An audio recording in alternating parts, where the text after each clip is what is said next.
tengok kat sini kan. Severe ni. So inilah yang kita post hari tu. Ni passion dia. Assalamualaikum. Saya Zariatul binti Rani. Occupation yang menjalankan prosedur dengan Dr. Syahir pada 20 hari bulan September.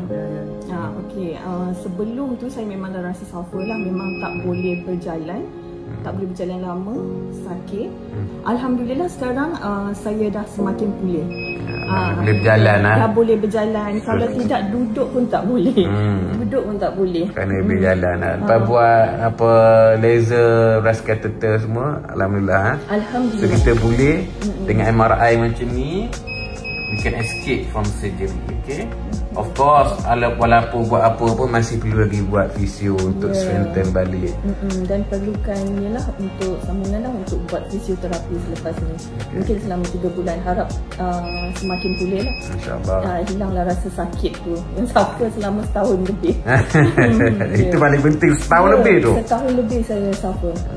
Sakit yang tak boleh nak berjalan, tak boleh nak berdiri, kaki nak kena. So, my advice pada patient, kalau kes macam ni, jangan tunggu setahun.